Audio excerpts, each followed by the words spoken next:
Good. Well, welcome to our Lunch and Learn, everybody. We're hoping others will join us, yet we are tuned in to have a good session.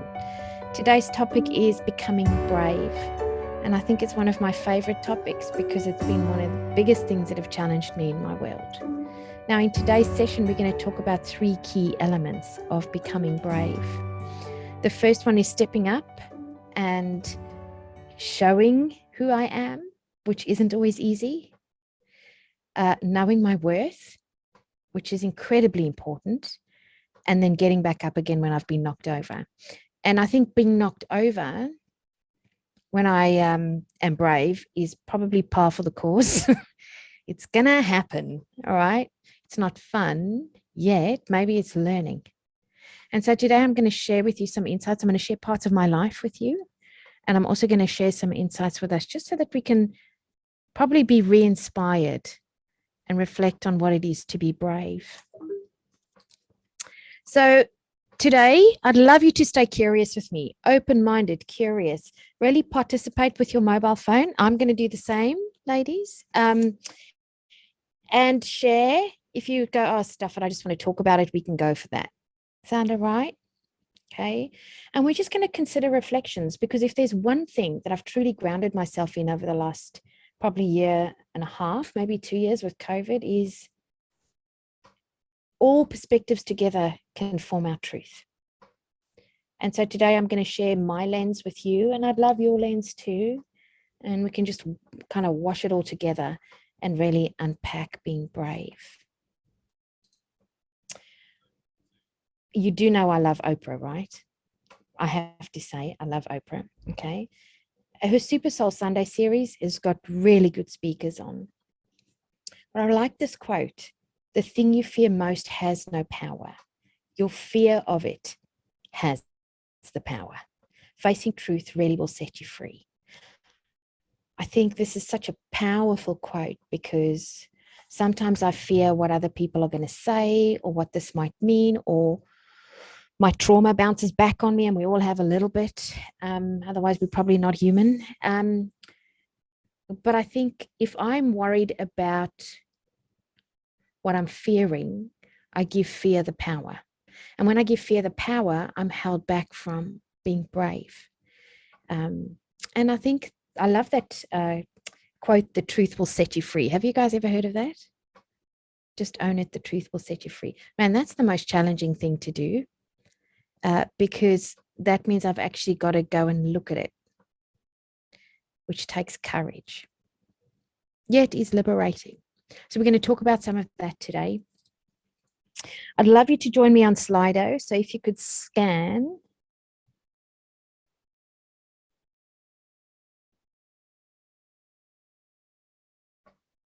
And what I'm going to do is I'm going to contribute with you today on Slido.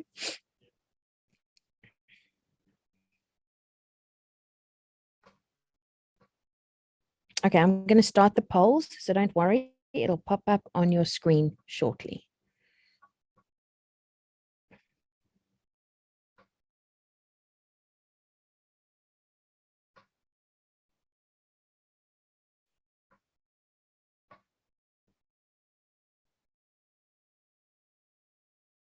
Has everyone got it up?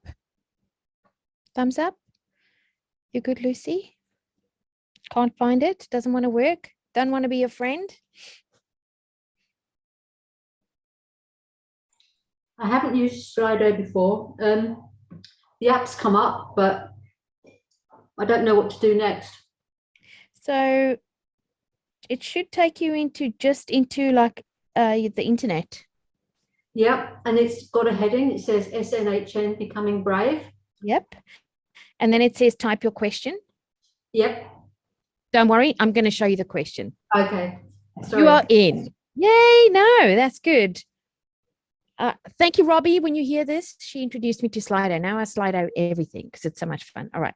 So here's the question I have. The first question: what does brave mean to you, and how would you define it? Now you can type it in, ladies.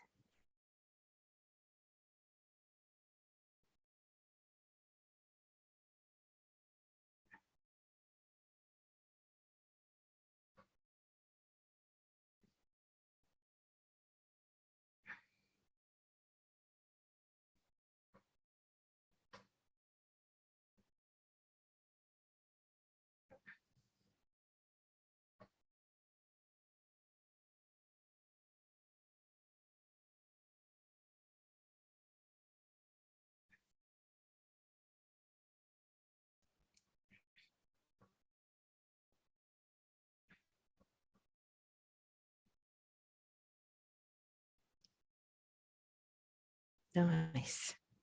Some good thoughts here. I think sometimes when people say be brave, what they want us to do is to be strong.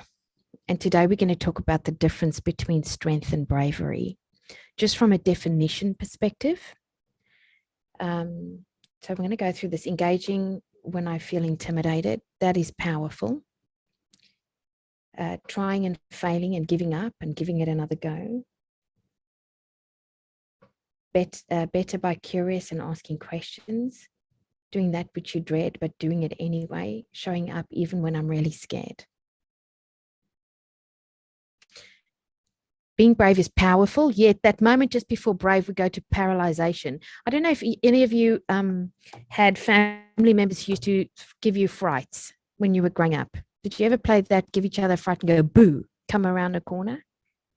No? Yeah? Okay, Lucy, I had 3 brothers. They were just mad, right?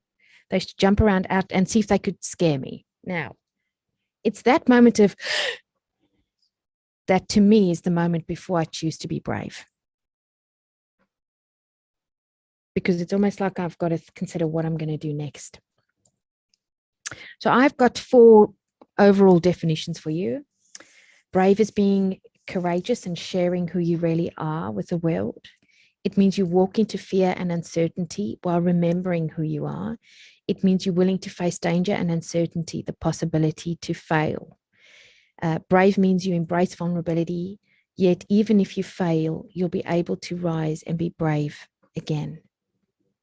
Now, what we're going to do is I'm going to ask you to vote which one of these you think you would like to keep working on. If brave is such a big spectrum, you can choose more than one on this little list.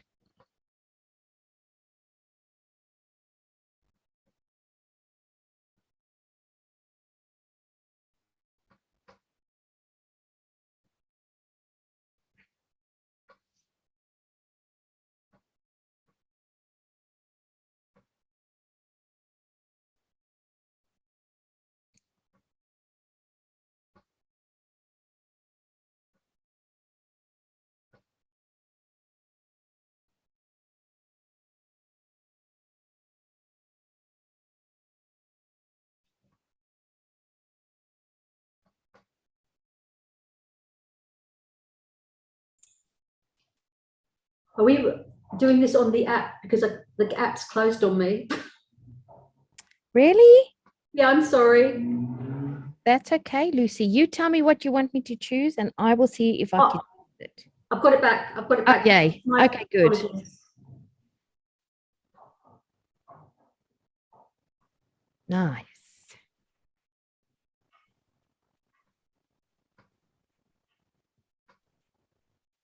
Now, I ran a similar session yesterday with a group of different clients from all over Australia. And what I would love to do is throw all our data together and see what it says. Because when I look at this, I think we're all so similar. What do you think, Deb and Lucy?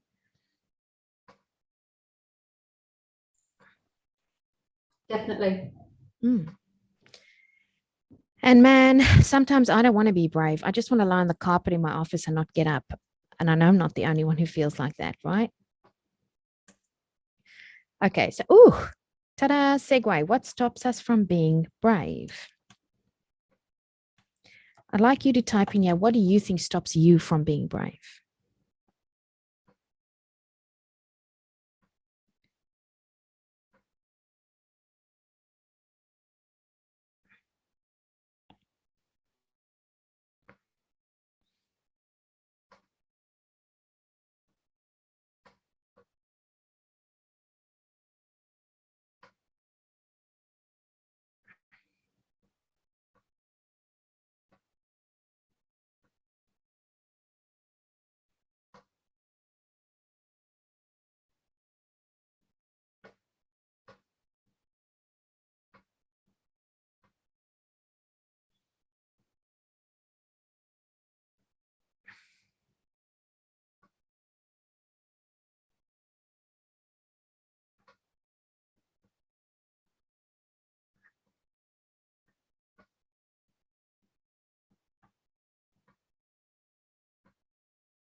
I love this one also, the ability to let go.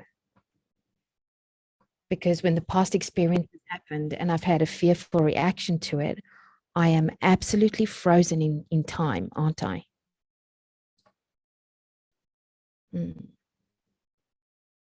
Nice. Welcome, Cynthia. Hey guys. We were having a tea party, just the three of us. Now there's 4. Woo-hoo! There you go. I sorry, I got caught up with something, so I thought I'd got a reminder to say it was on. So I know I'll duck in. Welcome. Oh, someone else is ducking in. Now the room is filling up, taking away our tea party, yet we welcome everyone in, right? All right. So what we were talking about, just as everyone was coming in, we were talking about what brave looks like. And we were just sharing why we would struggle to be brave. I'm going to see if I can go back a slide just to show everyone the different definitions of brave. Is that okay, Deb and Lucy? Okay.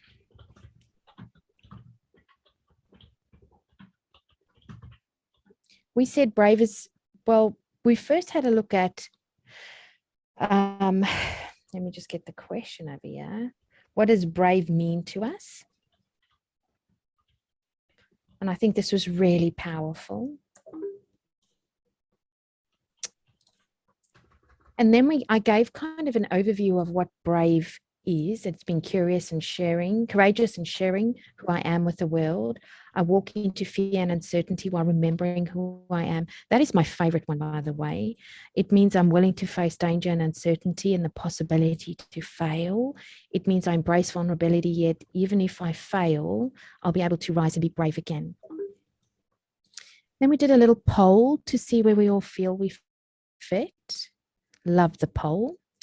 And then this is what we believed. What stops us from being brave? I'm just going to run through them because I think they capture how a lot of us feel. The fear of being judged, past experiences, people, past experiences. It may give rise to bad or uncomfortable feelings. Past experiences and the ability to let go, big one. And it may hurt me. Now, I'd like, if there's anyone on the screen here, I'd like you to just connect on with this Slido, what do we call this thing? QR code. So if you're not on your mobile phone, if you can Slido this, that would be amazing.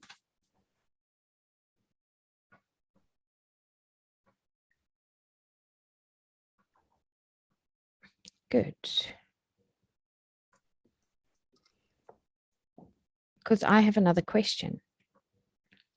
These are some of the things I've put down that stop me from being brave, which links to those we've already got on the previous one. Just the not being able to let it go, that one is powerful for me. I'm going to add it in the next one, but the fear of not being good enough, the fear of uncertainty, of failure, rejection, missing out, change, not being in control, not being recognized, being in trouble, that's a big one for me, being judged, the fear of risk, conflict, broken relationships, and even personal safety.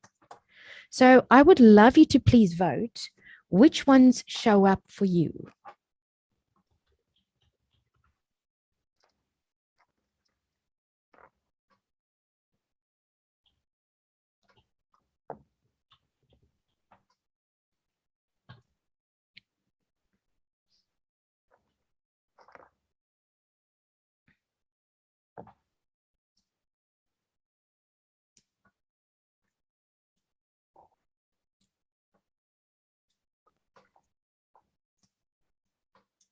Okay. Once again, there's a lot of similarity here. Not being good enough, we're going to talk about worthiness. Rejection, man, that one is just, it's so shame-based. And being judged, all of them are. They've got this connection to the feeling that there's something about me that's not worthy of connection. So we're going to explore this, and I want to thank you all for sharing your insights here. The ones we got on about 40% was, of course, failing, not being in control, being in trouble, conflict, broken relationships, not being certain, not being recognized, and risk. This really helps us have a look at where our fear from being brave comes from. Now, of course, I'm going to share Brene Brown with you. So at this time, you can go to the toilet. Please don't. Or you can have a cup of coffee. Go, so wait, scary. Brene, wait. Lucy's got her coffee. I want to encourage you with this part of being brave.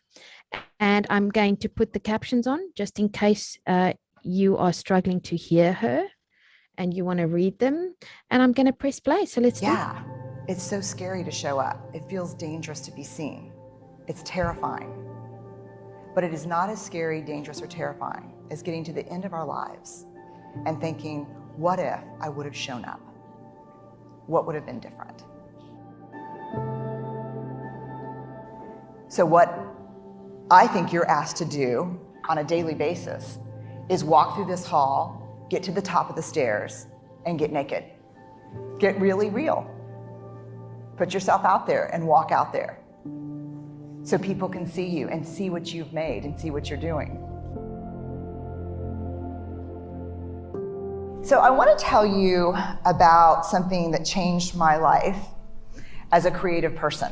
And it's a quote from Theodore Roosevelt, and it has completely, I know it sounds cheesy and cliche to think a quote can change your life, but sometimes when you hear something, when you need to hear it and you're ready to hear it, something shifts inside of you. And so my story is that I am a researcher, and I never thought I would have a big public career. And so I did a TED Talk that went very viral. And in the wake of that, I was kind of everywhere for a couple of months on every CNN.com, NPR. It was everywhere, and something I wasn't used to. And the marching orders from my therapist and my husband were, do not read the comments online. So I read all the comments online. And so one morning, I woke up and there were 2 or 3 new articles out, and I started reading the comments. And they were devastating. They weren't about my work, they were about me. They were super personal.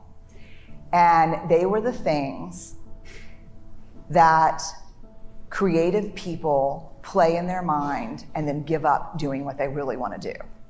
Like if I asked every single one of you, what would you try if you knew people would never say this about you? What would this be?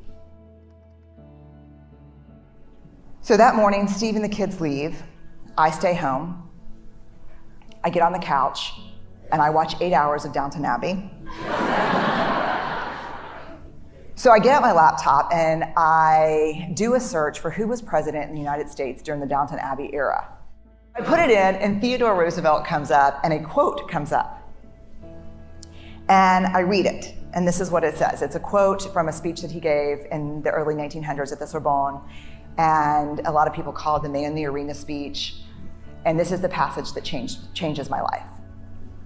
It's not the critic who counts. It's not the man who points out how the strong man stumbles or where the doer of deeds could have done it better. The credit belongs to the person who's actually in the arena, whose face is marred with blood and sweat and dust, who at the best, in the end, knows the triumph of high achievement, and who at worst, if he fails daring greatly. So the moment that I read that, I closed my laptop, and this is what shifted in me. 3 huge things. First, I spent the last 12 years studying vulnerability, and that quote was everything I know about vulnerability.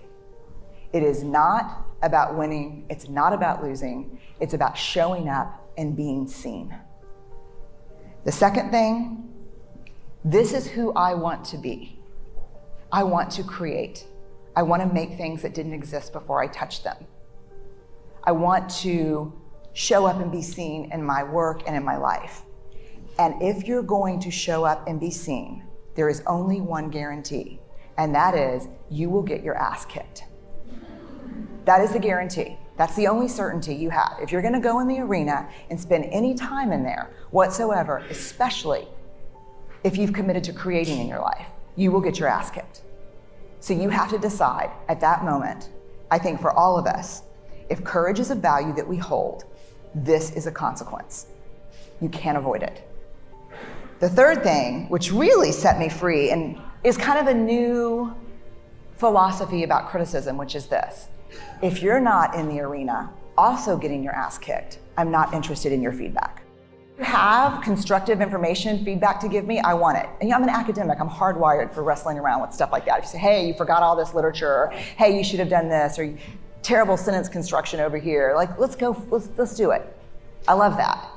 But if you're in the cheap seats, not putting yourself on the line and just talking about how I could do it better, I'm in no way interested in your feedback. So I know about the sweaty creative. And so what I want to do today is I want to talk very specifically about the arena.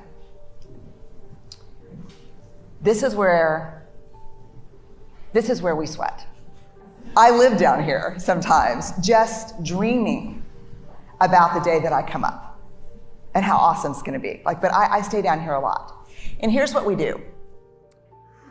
The arena's right there. You can see it, the light's there. And the fear is this: I'm scared, a lot of self-doubt, comparison, anxiety, uncertainty.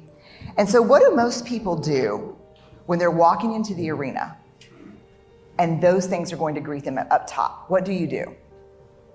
You armor up, right? This is where I would imagine the old days that they got all their stuff on. When you armor up in this hallway, you shut yourself off from everything that you do and that you love. Because vulnerability is certainly a part of fear and self-doubt and grief and uncertainty and shame, but it's also the birthplace of love, of belonging, of joy, trust, empathy, creativity, and innovation. Without vulnerability, you cannot create. So what I think you're asked to do on a daily basis is walk through this hall, get to the top of the stairs, and get naked. Get really real. Put yourself out there and walk out there so people can see you and see what you've made and see what you're doing. So when we walk out, this is what we see. Lots of seats, lots of people. But we focus in and we focus on this: the critics. I used to think the best way to put your work out into the world is to make sure the critics are not in the arena. But you have no control over who's in the arena.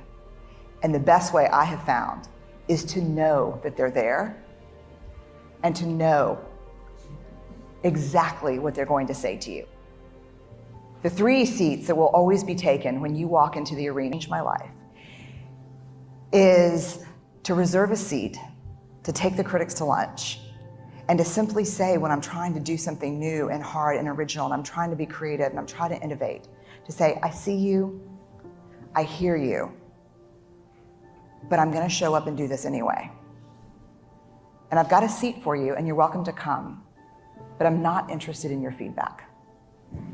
The other piece that's tough is, to me, if you're gonna spend your life in the arena, if you're gonna spend your life showing up, really showing up, there's a couple things that you need. The first is a clarity of values.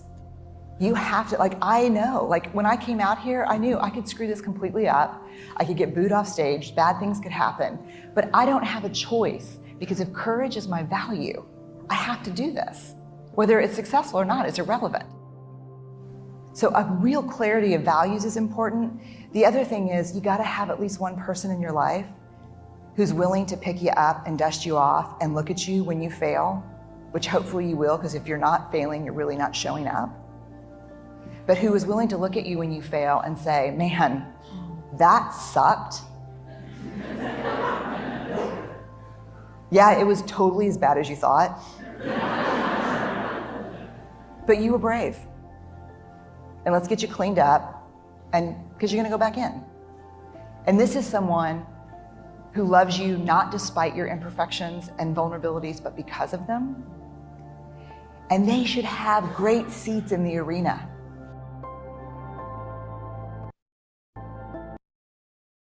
Did you all enjoy that? Thumbs up. Yeah, okay, good. Did you like that, Lucy? Yep, it was good. It's good, right? It's not the first time I've shown this specific clip.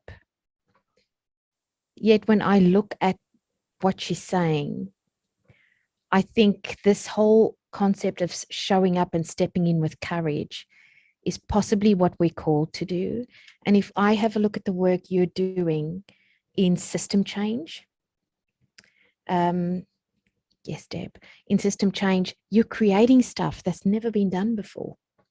You're trying new things. You are possibly not going to have it perfect, yet you're out there. And so I'm really excited by this concept because I know how hard it is to show up. This is that speech from Theodore Roosevelt. I'm going to read it to you.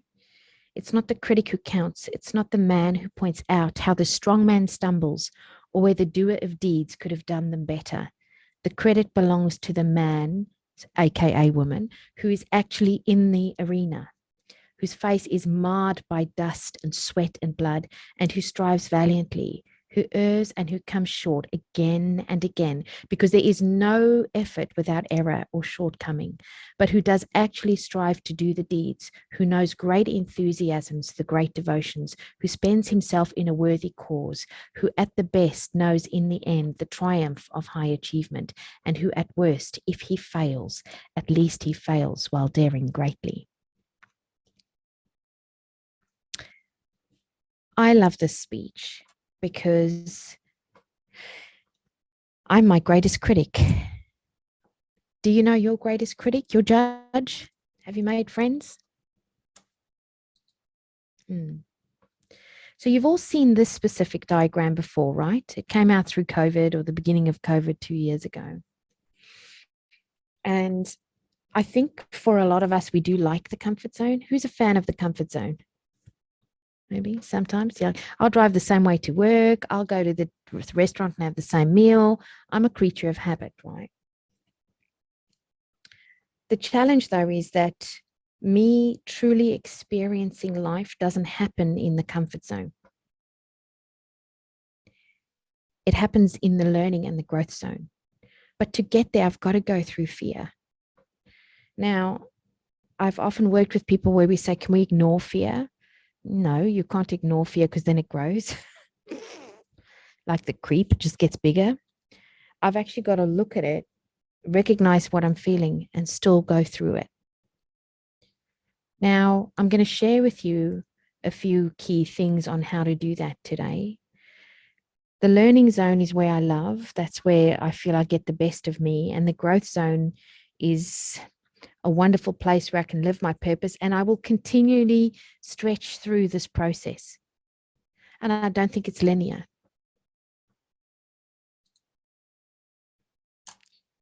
You know me by now. I love vulnerability. I want to be clear on what vulnerability is and what it isn't, if that's okay with you.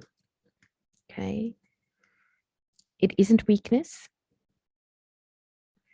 It's embracing, that's a very strong word, but uncertainty, risk, and emotional exposure, because we have to. It's our willingness to own and engage our vulnerability. And the more we do that, the more courage we learn how to bring, and the clearer we are around our values. Now, vulnerability is not necessarily disclosure. I just need to be really upfront with that. I disclose a lot because, man, I like digging, okay? And I find something and I go, whoo, it's ugly, but I'm going to look at it anyway. But vulnerability is more the openness and the courage to bring myself into a space and to try something and be less than perfect and possibly to be exposed. And when I'm exposed, all those fears, you remember the fears we spoke about earlier, could show up for me. But do you remember that first quote I gave you? It's not what we fear that has the power, it's fear itself. And so that's what we've got to recognize. If I'm closed, it means I'm rigid. I want to hold on to my comfort zone. I have a fear of failing, being rejected, and not being good enough. Now, I think in life, different things, we're on different continuums here. I would like to encourage you to continually explore vulnerability because it creates psychological flexibility. I'm going to share a thought with you, and I want to just play this out. My beliefs are actually based on what I've been taught, my values and experiences. So my beliefs become my thoughts. My thoughts become my emotions. My emotions deliver a behavior. The behavior has impact. That impact can reinforce my belief. Did I make sense? So I'm going to say it again. I have a belief based on my value systems, my experiences, trauma, whatever it is I've experienced in my life. That belief becomes the thoughts I have. Those thoughts fall into my emotions. They become my emotions. My emotions have behaviors which become actions and impact and have consequence, which can do two things. I can either reinforce the belief, or if I can find a way to be peaceful and present, and we spoke about this through PQ. So if you've done PQ, I think everyone on this call has done PQ or is doing PQ. Hey, Judy. Yeah. We can start really creating a real peaceful mind. Now, I'm going to give you some thoughts. In order to shift the belief, I've got to recognize the fear, recognize the belief and the story I tell myself, choose to retell the story, and walk through fear versus avoiding it. So I'm currently working on my new book, and in it I talk about some fears. And one of the fears I had was that I'm a bad mother. I'm sharing this with you because that was the fear. My first husband kept telling me, you're a bad mum. You forget to pack the nappy bag properly. Yes, I was 21. Of course, I forgot to pack the nappy bag properly. I was freaked out of my mind. So I carried that with me for a long time.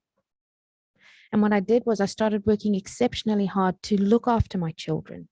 But then I was a working mom. So for some stay-at-home moms, I wasn't a good mom. And see, that story kept building for me, and I needed to change that story because that story was standing between me and my children because it was heavy to carry. And now I recognize I did the best with what I have, and I am a good mom. I love my children with such passion. Am I imperfect? Oh, yes, I am. Is that okay? It is what it is.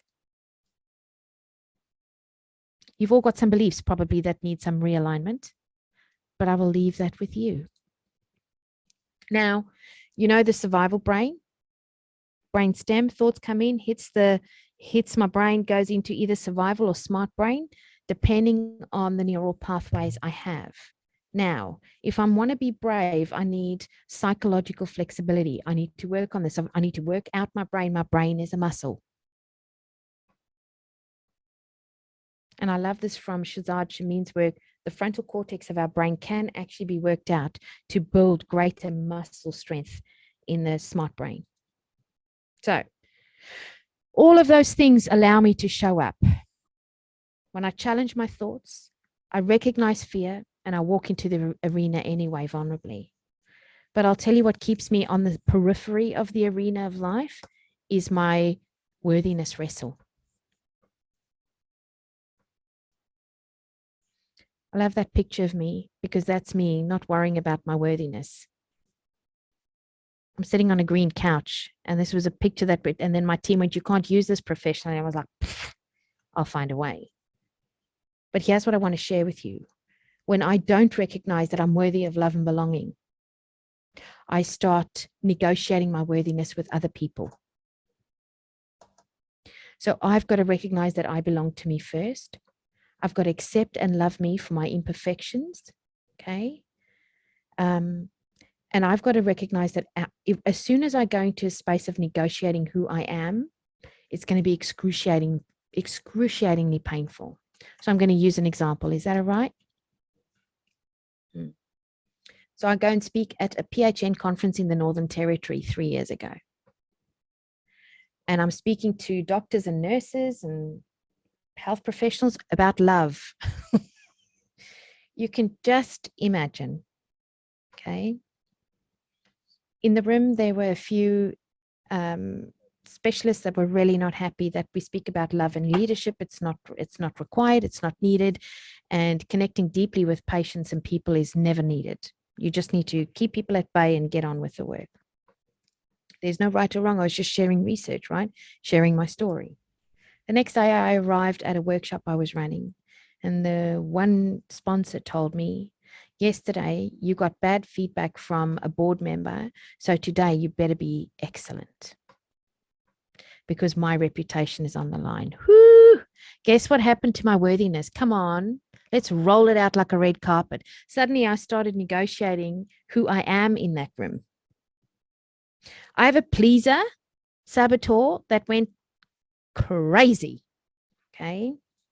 I had someone in the room rolling their eyes at me, breathing deeply, really cranky, didn't want to be there. I felt so anxious that I could feel the life running out of me in that session. It was really painful. And nothing I could do could make it better, because I started trying to do things versus be. I had a really ineffective coaching session, really bad, really hurtful one, where I got punched my lights out in the arena the next day.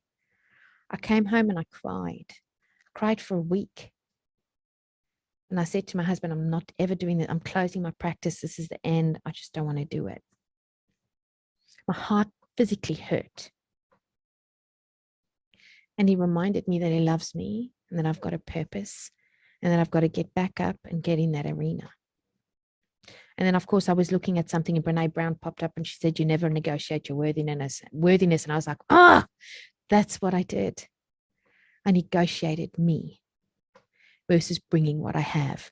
And who I am is never a negotiation. But that comes from self-love. So I've spent the last 3 years on a journey of loving me. Here are some fear and shame stories that can be connected to my worthiness, my story, my education, my rejection, my experience, my credibility, my failures. These are the things that will eat away at my worthiness if I let it.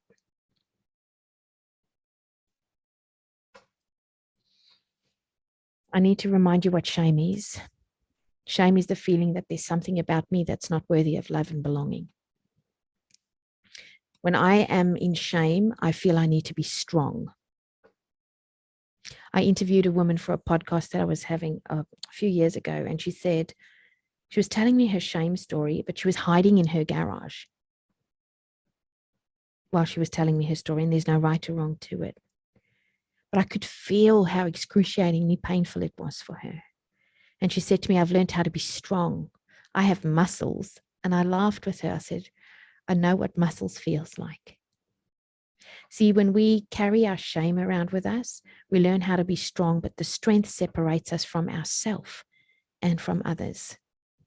And it never allows us to stay in the arena. So I've got an analogy for you around brave and strong. And for some of you who've been in a workshop with me before, I've probably mentioned it, but I thought I'd get a picture so we can see it. For me, brave is agile. It's showing up with who I am, with what I am. It's bringing the best of me. Brave for me is like water. Water and glass are both transparent when you look at them. You wouldn't think that water could be filled with courage. When I look at glass and glass gets shattered, glass can keep me dry and safe, but as soon as it's shattered, it becomes brittle and it hurts. And that's where the strength piece is. So I'm just sharing this with you to reflect, because if you're carrying those stories and you're feeling heavy, you're being strong. Maybe you can offload your shame story. So you all know I talk about shame bags. Come on. What are the shame bags? Let's fill them and drop them off. So what we've done in our family is we talk about, especially me, when I've picked up the shame bag. Tina, you've picked up the bag. Maybe you can put it down.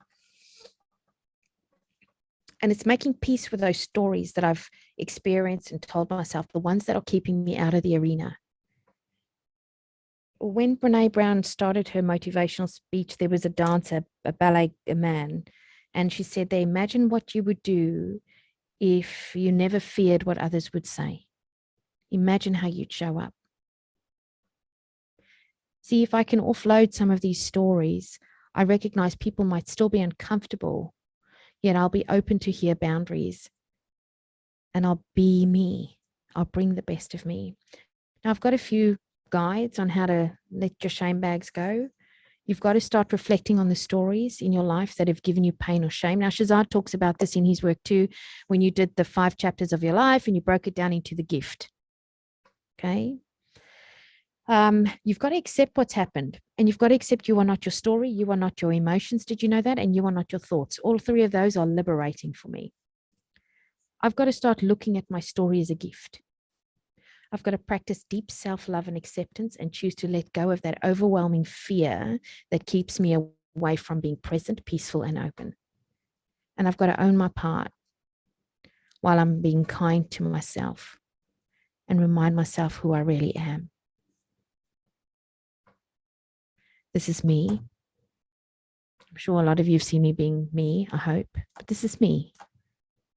Okay? I'm imperfect. I'm a little brown girl from Africa. I'm so grateful I work with you guys. I'm all about love, totally imperfect. That's me. This is me too, and I'm going to share a story with you. These are 3 wedding pictures. Isn't that grand? 21, 30, 38. Okay? This is the story, one of my stories that I had to make peace with, because I felt like I was the scarlet letter. Truly, Lucy, I felt like, oh, my story is following me. I felt like there was a paintbrush attached to my butt, and somehow it was just painting my life, right? I could never get away from the shame. And I remember sitting at an airport in Melbourne coming back home, and Don and I were having tremendous issues because I was so fearful. And I had developed coping behaviors which were bad for me and for him. And I had to make peace that I am not my story, and my story is not shameful. That young girl at 21 never knew the story she would live. Yet I'm grateful I took the chance to live everything I have. So I keep showing up to be loved. But maybe I can show up and love me first. Okay, so getting back up again, we're almost at the end. I want to show you a short video I did on hope. How many years ago? 6 years ago. It's in the Purpose Hive on our website. And in here I shared 2 stories about getting up again. And I'd like to share it with you.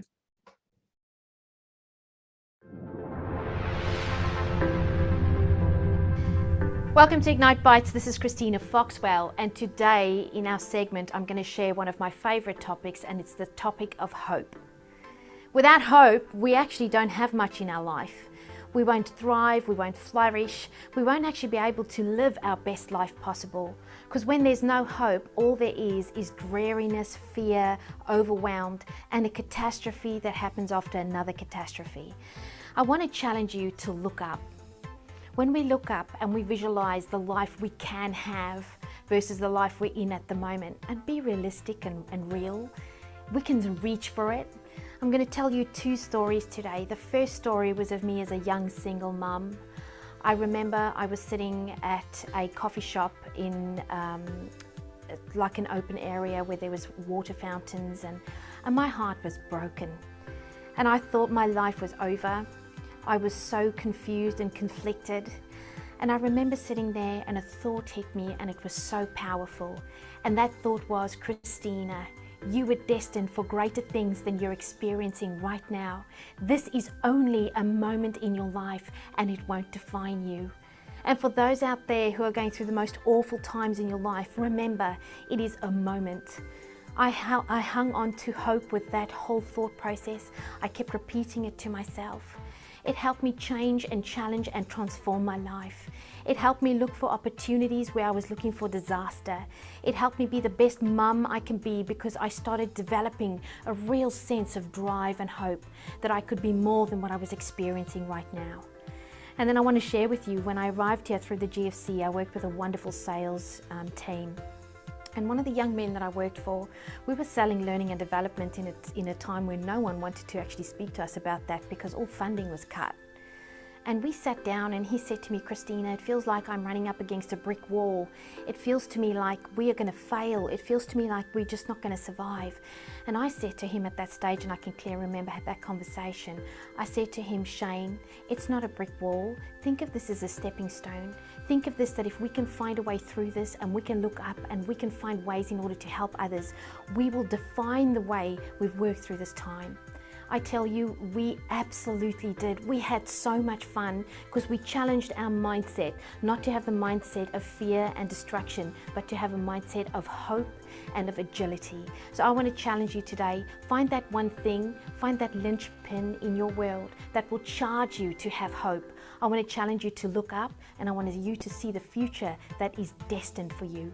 This is Christina Foxwell. It's been such a pleasure to spend time with you.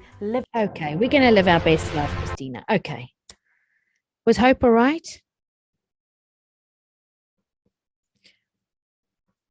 I'll never forget the moments where I stood up in the arena. They've not been easy. They've been worth it. This is Carolise, as you can see. This is my tribe. When my heart's broken, when I've made a mistake, when I'm flat on my face in the arena and dust up my nose, she stands next to me and she helps me up. And she reminds me she loves me. And she reminds me I should love me.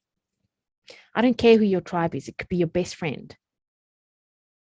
But we need a tribe of people who, when the shit hits the fan, stand next to us. Of course, you know me about self-care. You've got to do self-care, self-love. Have a remedial massage on your Medicare or on your, health fund. Go and take care of yourself, please. No one else will. I've got these self-care cards. If you want some, let me know. I'm happy to drop them through to you guys. And of course, practicing gratefulness allows me to be in this moment.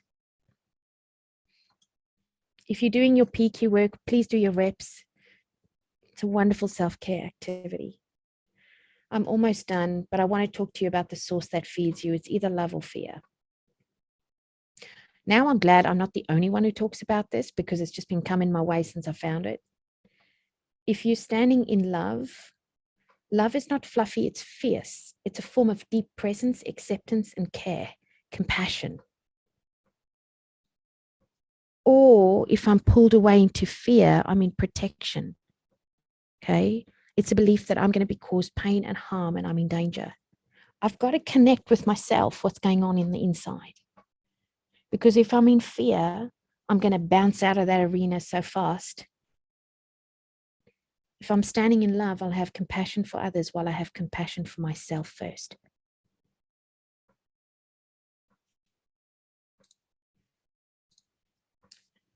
You know, I like Carolyn Dweck's work on growth mindset, right? Learn, learn, learn. There's a TED talk where she says, not yet. I've not yet got there. Okay. I love these 5 things. I'm going to share them with you. If I'm getting up in the arena, I'm embracing challenges, not avoiding them. As soon as I avoid them, I think this in my mind is like a cartoon. I get bounced out of the arena, right? If I persist in the face of setbacks and I'm looking for ways in which to make this better, I'm growing. If I see effort as my path to mastery, so I try things I've never done before. I've got an editor in the UK. She's about to pull my book to bits, my new book. And you know what? I'm okay with that because I'm going to go in there and I'm going to keep writing. Dyslexic, crazy African hybrid. Okay. Feedback. I take on feedback and I reflect on growth. And sometimes the feedback is because someone's angry with me and I suck it up because I've been part of that craziness. And I got to own my part. And then if I see other people doing well and I start comparing myself, I'm always going to be in a world of pain. But maybe I can be inspired and step into my success next to them. I'm almost done. Are you fearless or do you fear less? How cool is that? For me, bravery is to fear less, not to be fearless. I need that feeling of, you know, the roller coaster ride where they've strapped in, you're hanging upside down and you're screaming your lungs out. Is that only me when I go to Disney World? Okay. Maybe happiness is about today. And this is the last part. I'd like to encourage you all to take a bit of action and to bring the best of who you are today and step in. That's brave. Showing up today has been brave. I've absolutely loved spending time with you. I'm going to see my clock. And we are 2 minutes shy of the full time. Thank you for spending time with me today on stepping into the arena